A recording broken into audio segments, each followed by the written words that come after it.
सारी रस्में पूरी होने के बाद काया अपने रूम में आती है और फटाफट अपनी साड़ी को चेंज करके बेड पे फेंक देती है। अब और ड्रामा नहीं होगा मुझसे ये सब माँ। काया बिहेव क्या कर रही हो तुम? माँ, आपको भी पता है कि मुझे शादी नहीं करनी थी। काया होश में आओ, समझी तुम? कुछ भी मत बोलो। काया, लेकिन माँ, शट अप। समझी? हम लोग तुम्हारे अच्छे के लिए ही सोच रहे हैं। अब चुपचाप तुम अपनी शादी पे ध्यान दो, समझी? काया मुंह फुलाते हुए नीचे किचन में चली जाती है। इधर पृथ्वी अपने ऑफिस में बैठे बैठे यही सोच रहा था कि काया इतना इजीली मान कैसे सकती है। ज़रूर इसके पीछे कोई ना कोई रीज़न है। काया इतनी इजीली मुझसे शादी करने के लिए नहीं मानेगी। दाल में कुछ काला है। मुझे काया से बात करनी ही होगी।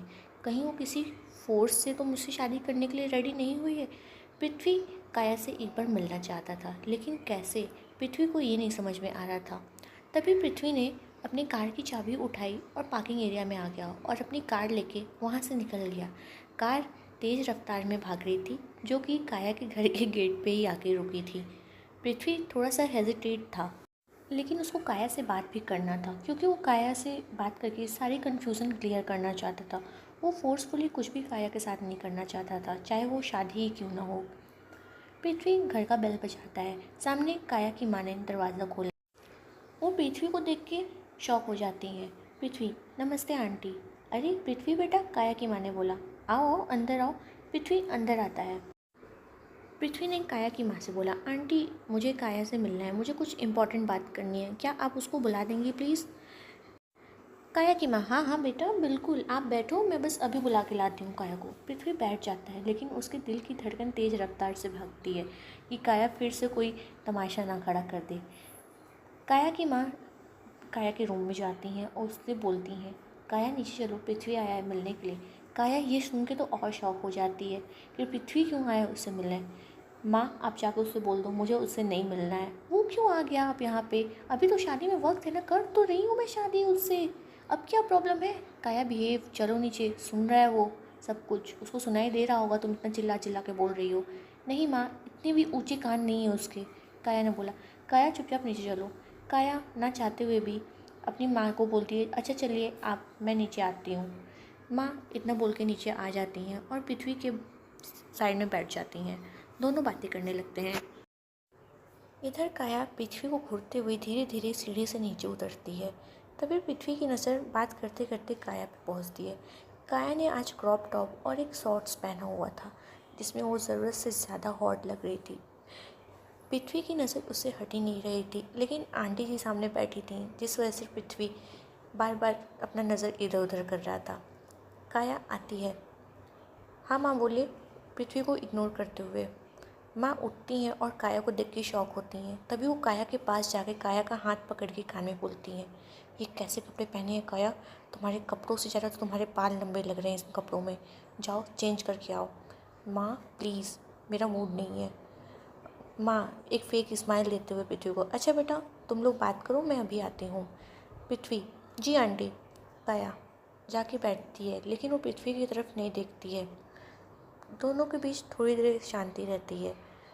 काया अपने मन में, बुला तो लिया है, अब बोल क्यों नहीं रहा है ये खड़ूस? पता नहीं कहाँ से तो आ गया मेरा मूड ख़राब करने के लिए। अरे बोलो कुछ, काया ने अपने मन में कहा। तभी पृथ्वी बोला, काया क्या तुम मेरे साथ कॉफ़ी पीने चलोगी थोड़ी देर के लिए? काया थोड़ी देर चुप रहती है, फिर बोलती है, सॉरी आई एम बिज़ी, मेरे पास टाइम नहीं है। पृथ्वी, ओके बट 10 मिनट्स तो टाइम होगा ना तुम्हारे पास? काया, अच्छा ठीक है मैं आती हूँ अभी, तुम वेट करो। काया उसको इतना बोल के अपने रूम की तरफ जाने लगती है। तभी काया की माँ आती हैं। उनके हाथ में नाश्ते की ट्रे रहती है। उन्होंने ट्रे टेबल पर रखते हुए कहा, बेटा नाश्ता कर लो। पृथ्वी ने हल्की स्माइल के साथ हाँ में सर हिलाया। फिर काया की माँ ने बोला, बेटा आप नाश्ता करो, मैं थोड़ा काया को देख के आती हूँ कि वो रेडी हुई कि नहीं। पृथ्वी ने ओके बोला। काया की माँ जैसे ही काया के रूम में पहुँचती हैं, वो काया को देख के शॉक हो जाती हैं। आज काया ने कुछ ज़्यादा ही हॉट सी ड्रेस पहन ली थी। उन्होंने काया के पास जाके बोला, काया तुम्हारा दिमाग ख़राब है क्या? तुम्हारी शादी होने वाली है और तुम इतने हॉट से कपड़े पहन के जा रही हो। तुम शायद भूल रही हो कि तुम सिंघानिया ख़ानदान की बहू बनने वाली हो। प्लीज़ काया थोड़ा तो लिहाज़ करो। माँ प्लीज़, मुझे मेरा अभी मूड नहीं है। काया रेडी होकर नीचे चली जाती है और पृथ्वी के सामने जाके बोलती है, आई एम रेडी, चलो। पृथ्वी उसको देखता है और शॉक हो जाता है। काया ने कुछ ज़्यादा ही हॉट सी ड्रेस पहनी थी। तभी काया की माँ वहाँ आती हैं। पृथ्वी बेटा बस 5 मिनट, मुझे काया से इम्पोर्टेंट बात करनी है। हाँ आंटी बिल्कुल। वो काया का हाथ पकड़ के ज़बरदस्ती काया को रूम में ले जाती हैं। काया, क्या है माँ? काया, अपने कपड़े चेंज करो, तुम ये कपड़े पहन के पृथ्वी के साथ नहीं जाओगी, समझी तुम? माँ क्या बुराई है इन कपड़ों में, ठीक तो लग रहे हैं। अच्छा, ये तुम्हारे कपड़े ना पहनने के ही बराबर हैं, क्या पहना है तुमने? आप चुपचाप चेंज करो और कोई डिसेंट सा कपड़ा पहन के जाओ, समझी तुम? एटलीस्ट मेरा नहीं तो अपने दादाजी का तो ख्याल रखो, कितनी इज्जत है उनकी। क्या कर रही हो काया तुम? इतना बोल के काया की माँ रूम से बाहर चली जाती है। काया खुद से बड़बड़ करते हुए, पहना ही इसलिए था कि उसको गुस्सा दिला सकूं और वो ये शादी तोड़ दे। काया के अंदर थोड़ा सा बचपना था, लेकिन वो अपनी इन सब हरकतों की वजह से थोड़ी क्यूट लगती थी।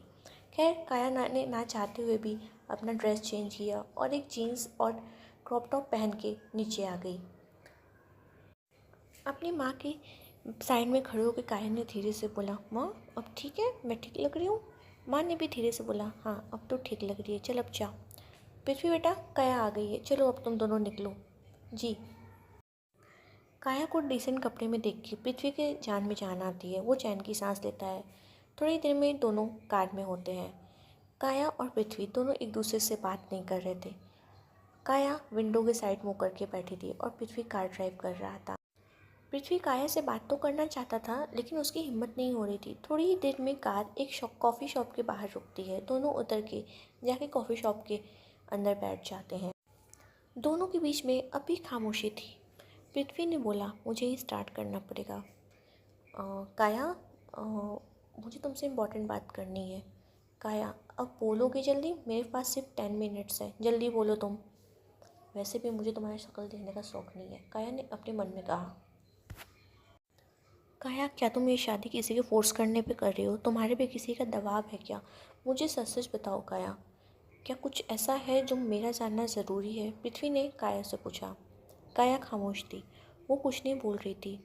प्लीज़ काया कुछ तो बोलो, क्या ये शादी तुम्हारे मर्ज़ी के बिना हो रही है? प्लीज़ बोलो ताकि मैं कुछ कर सकता हूँ। काया को अपने दादू की बातें कान में गूंजने लगती हैं और उसको याद आता है कि दादू ने उससे बोला था कि काया, मेरे पास सिर्फ मेरी इज्जत है जो कि अब तुम्हारे हाथ में है। काया कुछ नहीं बोलती है। काया प्लीज़ डैम इट, कुछ तो बोलो। काया ने पृथ्वी की तरफ देखा और इग्नोर कर दिया। काया ने अपना सर ना में हिलाया और कुछ नहीं बोली। पृथ्वी ने काया से कहा, काया मैं जानता हूँ कि तुम मेरे बारे में अच्छा नहीं सोचती हो, बट बिलीव मी काया, मेरा इंटेंशन कभी गलत नहीं था और तुम जैसा सोचती हो वैसा मैं बिल्कुल नहीं हूँ। काया को पृथ्वी की बातों से गुस्सा आ रहा था। काया तुरंत खड़े होते हुए बोली, पृथ्वी लेट हो रहा है मुझे, प्लीज़ चलें हम लोग। काया ने पृथ्वी की बातों को इग्नोर कर दिया। पृथ्वी शांत हो गया और हाँ में सिर हिलाया, बोला हाँ ठीक है चलो।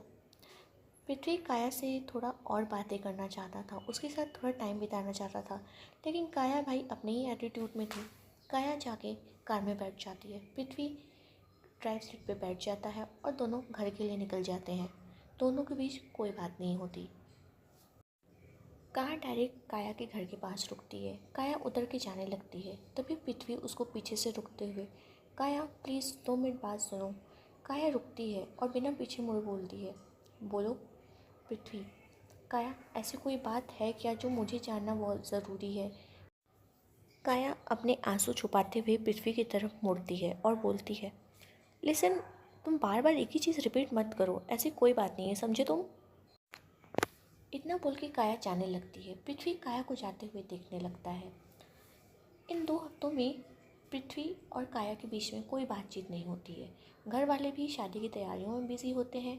शादी वाला दिन सिंघानिया विला आज दुल्हन की तरह सजा था। रूही पृथ्वी का डोर नॉक करते हुए बोली, भाई आप रेडी हो गए क्या? लेट हो रहा है हमें, माँ ने बोला है जल्दी करो। हाँ रूह, बस 2 मिनट। पृथ्वी ने रूही को अंदर से ही बोला, ओके भाई जल्दी आ जाओ। माँ नीचे से पृथ्वी को आवाज़ देते हुए बोली, पृथ्वी शुभ मुहूर्त का टाइम निकल जाएगा तब तैयार होकर नीचे आएगा क्या? जल्दी आ जा। हाँ माँ बस मैं आ ही रहा हूँ। पृथ्वी अंदर रेडी हो रहा था।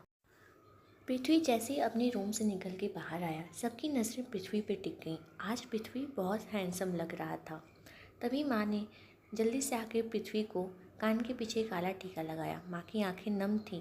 हर किसी माँ की आंखें नम होती हैं अपने बेटे को दूल्हा बना हुआ देख के। पृथ्वी, आज तो बहुत अच्छा लग रहा है बेटा, नज़र ना लगे। पृथ्वी ने अपनी माँ को हग कर लिया। तभी माँ ने अपने आंसू छुपाते हुए माँ ने कहा, चलो सब लोग जल्दी करो, हम लेट हो गए हैं ऑलरेडी। सब बारात लेके काया के घर की तरफ जाने लगते हैं। आज पृथ्वी का दिल जोर जोर से धड़क रहा था। कहीं ना कहीं उसको काया की खामोशी पे शक होने लगा था। बारात धूमधाम से काया के घर पहुंच जाती है। आज काया बहुत खूबसूरत लग रही थी। वो रेड कलर का लहंगा पहनी, लेकिन काया अंदर से थोड़ी उदास थी। घर जो भी उससे मिलने आता वो बस एक फेक स्माइल कर देती थी। शादी की रस्में शुरू होती हैं। तभी पंडित जी बोलते हैं, कन्या को बुलाइए आगे की रस्म स्टार्ट करने के लिए। काया की माँ अंदर जाती हैं काया को लेने के लिए। काया को देख के उनकी आंखों में आंसू आ जाते हैं। उन्होंने काया का माथा चूमते हुए कहा, मेरी प्यारी बेटी, तू कब इतनी बड़ी हो गई मुझे पता ही नहीं चला, आज तू बहुत प्यारी लग रही है। फिर उन्होंने एक काला टीका काया के कान के पीछे लगाया और उसको लेके नीचे मंडप में चली गई। पृथ्वी की नज़र जब काया पे पड़ी, पृथ्वी काया को देखता ही रह गया। काया आज बहुत ज़्यादा ही खूबसूरत लग रही थी रेड कलर के लहंगे में। पृथ्वी के दिल की धड़कनें तेज़ हो गई थी। तभी काया आके उसके बगल में बैठ जाती है और शादी की रस्में स्टार्ट होती हैं। धूमधाम से दोनों की शादी हो जाती है।